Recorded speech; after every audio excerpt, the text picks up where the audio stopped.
65, whatever that might look like, you know, when you look at it from a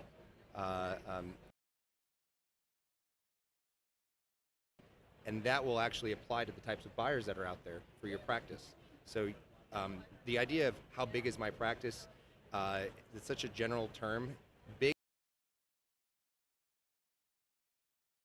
small is completely different to every single person. I've never met one client or had one client or one dentist. And quick story, I covered 5 states for a bunch of states. I've been into thousands and thousands and thousands of dental practices. There's some similarities, but everybody has a different want and desire. That's right. The vision is different for everyone. Correct. And so that's why it's really important to, if I'm Dr. Josh and I have a vision for me and what my exit strategy looks like, is it going to be depending upon my lease? Is it, do I need X amount of money to fill my coffers at the end? That might look like. Those are really things to consider, and those will apply to the type of buyer pool out there. Yes. So, I mean, I can go into detail of the types of buyers that are out there. Well, if that would give be a brief explanation. I mean, if there are 3 different types, can you just give a brief description of what those are and to determine at this point? So those things, those 3 questions I asked. You know, where am I today? What does my what are challenges that I could potentially have in my transition? Those are 3. I want to be in 2 to 5 years, and what are the potential transition? Correct. Wow, those are great questions. Those are reflective of yourself and your own things. Talk them over with your spouse, talk them over with your whoever you need to do. Yeah. Those are really important. So those things play out to when you're thinking of, I categorize this into 15, 20 years ago, but today in 2022 with the world and everything going on, there's typically your solo type of buyers that are out there. Practice. Then you have, say, you know, I don't want to work for somebody anymore. I want to have my own practice. I want to be my own boss.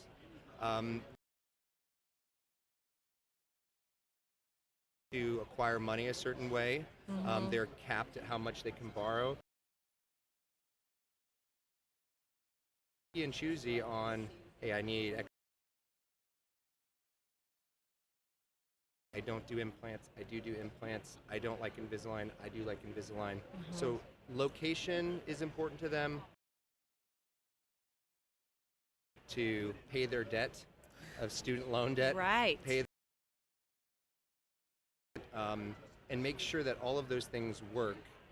And when you're thinking about that potential prospect, you have to say, well, what's the size of my practice and what do those types of buyers want? And so when I meet with clients, we really go into detail about that type. Your second type of buyer that's out there, your smaller groups, 2 to 10 locations typically. Their structures are a little bit different. Typically, they're owned by either 1 dentist, 2 dentists, 3 dentists, even some non-op. So most people know of that, but there are a lot that don't. And how that would, if I'm trying to sell, how would that mesh with me and my transition plan? Yes. Am I ready to hand over the keys today? There's some that practice. Some buyers will nervous. Show me how to turn on everything. More structured. They're streamlined. They know how to manage a team. Typically, HR is all set up. They have managers or chair side that are extremely entrepreneur-minded, and they just want you to stay for a little bit, and then they'll come in. They'll fill in behind you. A lot of so they're a little.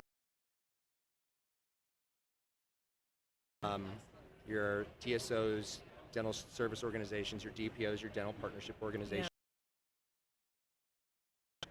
those are great options. However, to some it might not be great options. A great option to somebody else. The corporate,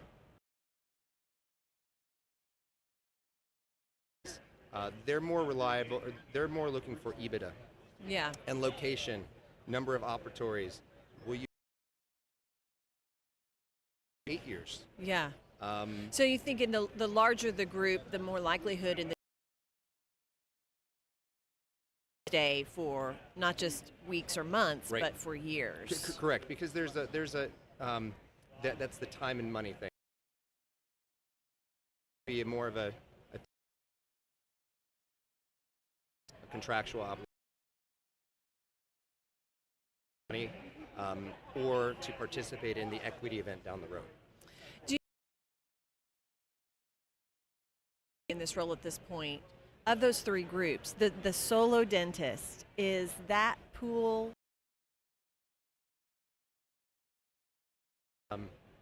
There's quite a bit of solo buyers that are out there.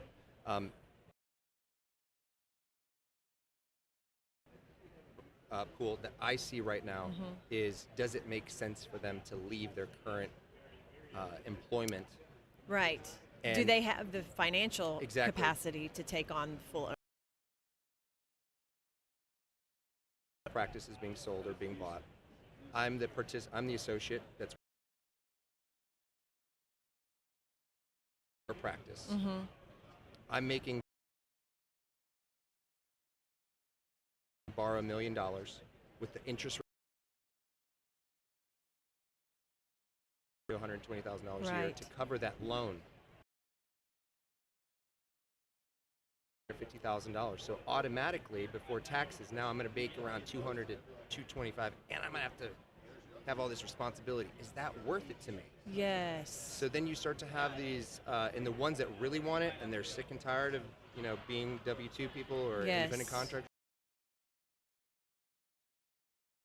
But then you're also looking at a supply and demand issue. I cover Iowa as well, and the market is completely different there than, say, in Houston.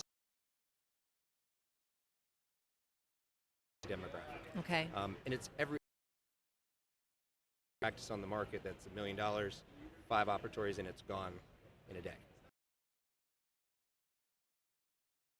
Say, I don't want to call it on Iowa because I'm an Iowa guy, but let's just say you're kind of in the middle of we call them the boonies, but you're Yeah. kind of out there, small town. It's going to take a lot longer, and you're going to have your value isn't going to be as much. Well, and that was a question that I kind of had in my head. If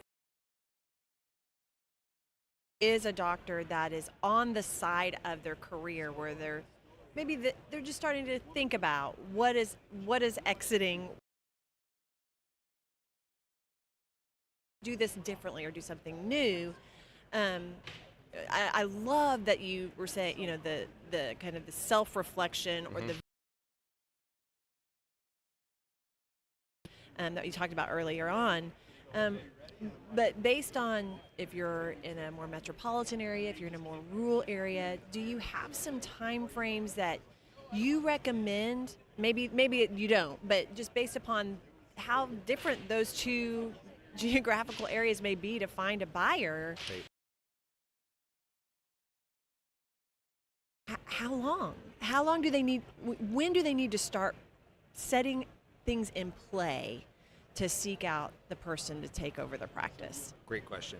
I had a presentation the other night and had a great turnout, and everybody, in one of my slides, one of the questions I said, who should have a practice valuation? A proper valuation, not a broker opinion, but a proper valuation of assets and goodwill. The intangible assets versus the tangible assets. What does that look like on paper? And it used to say 45 to 75. And I changed it to 35 to 75. Doing valuations and selling than ever.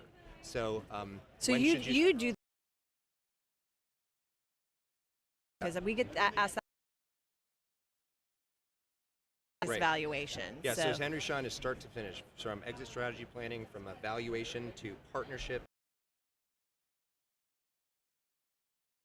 your practice to finding you a buyer all the way to closing. And so what you're saying is from that valuation standpoint, it's never too soon. It's never too soon. Say I have one done now. When would I need to have you revisit position? But I do that for that kind of safety, kind of having all my ducks in a row. How regular? Some will say every 12 months. Updated. Right. Fresh financials, you never know. Things change. Something changes, maybe your hours cut back, but to have that fresh, just reach out to us to say, hey, here's who the important people are, here's my attorney, here's my. Nobody could find the information, found the CPA, and they were actually best friends, and the CPA didn't even know. So those are the crazy plea broker in the country. Right. Presenting, but whoever you choose, evaluation, look at your tax structure, because your tax dollars doesn't mean you're going to keep $1 million. Okay, and being an LLC or a sole proprietorship or even an S corp, if it doesn't match your goals in the end, there's so many tax advantage, structures that you can do. One thing I do speak on, and I'm not an expert on it, but I have partnerships that is how do you structure appropriately to minimize your liability? Those are things that you can have a conversation tomorrow with somebody and get that all set up. It has nothing to do with transitioning in terms of from the process. Protecting your family, protecting yourself. People that like to overpay in taxes, especially at the time of closing. Those are really important things that you can make sure you have evaluation complete. The team that does it, we're rated extremely ethically in what we do. Of course, we're very recognizable, so we have a name stake to have. So if we don't perform, evaluation done, have it appropriately done, sit down and kind of thought out a little bit. Okay. Make sure that the scenarios are explained over the next year. Yes. Because let's just say you do want to sell to a corporate group. And you don't want to be 67 and say, hey, I want to sell to a group now, because you don't hire you if you're at a certain age. Same thing can be held for practitioner that's looking to buy. If you wait until the end, or you say, hey, I'm going to sell until my lease expires, I'm not going to wait until my lease expires. Now you're looking at, well, what does the lender need to see? Now, there's all these little nuance, little things that can affect the outcome of your transition plan, your idea in your mind, your time. I want to keep him working until now. So kind of going all the way back to what can you do today? Have evaluation, have an exit strategy planning session, meet with the tax office. I'm assuming you as a consultant, you see this all the time. Yes. Why are you working with that CPA? Doesn't mean that they're a bad CPA, but maybe just not for dental. Make sure your financial advisor. Something happens. Yes. So. Proactive and intentional. Instead of, we always talk a lot about being intentional, being pro. Oh, now I'm done. Right. And if you hire, and practices to just shut her up after years and years of practicing just is sad. Right. And so it's never to putting a plan. Your transition and exit strategy is just as much a part of your practicing vision as your vision for the time that you are in the practice. A little bit more about Henry Schein Practice Transitions. If they You go to Henry Schein dental or if you go to dentalpracticetransitions.com, Okay. or if you just Google Henry Schein Dental Practice Transitions, you'll go to our main website.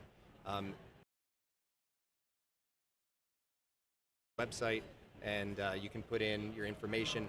It's all confidential. It goes to the person that's in your area, Okay. and they reach out to you typically in probably 24 to 48 hours. They reach out and they'll say, hey, let's schedule a 30-minute complimentary confidential call. Yes. And then in that, typically it will lead to an in-person meeting.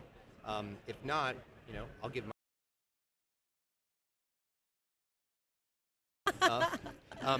but that's the selling a practice is a very emotional, personal thing that there's maybe 5% that say, I'm out, I don't care. But there is an emotional component to transitioning. It's been your craft. People that count on you every single day, whether they're wonderful people that you have to manage or, maybe it's a little rough some days. There's still an emotional tie because once you leave, they have a saying, and I play. When you leave, there's a small type of depression that happens. I mean, there's a quarterback that plays for the Tampa Bay right now who I think is going through that a couple times, right? So that's Maybe. So those are realistic things. So you're going to go on a trip with your spouse? Is that what you're going to do all the time? Those are really there's this important questions. Yes. That when you have that done, and I've had clients that say, man, I really wish I would have met you a couple years ago. Yeah. Wrap with say one more time those 3 questions. I Perfect. think that is what that's where you start, because it's a part of how thoughtful you are about those things, the better decisions you can make in that journey of Right. transition. So what were those 3 questions again? Both clinically and professionally. Where do you want to be in the next 2 to 5 years? So do I want to be a manager? Do I like managing? Do I want to be chairside? Do I love and not love that I would not like to be doing in 2 to 5 years? And then number 3 is potential challenges in a transition or you exiting your practice, either planned or All of you to consider the transition, the exit is an inevitable part of your professional career. And so it's never too soon to start having those conversations with the professionals and the resources that are available, people like Josh that are here to help you have the most successful and smooth transition and exit strategy that you can have. So Josh, thank you so much it's a for pleasure. being Thank you with so much for your us. time, and it's an honor. Thank you. Yep. And for all of you, thank you so much for watching. Be well, and we'll see you next time.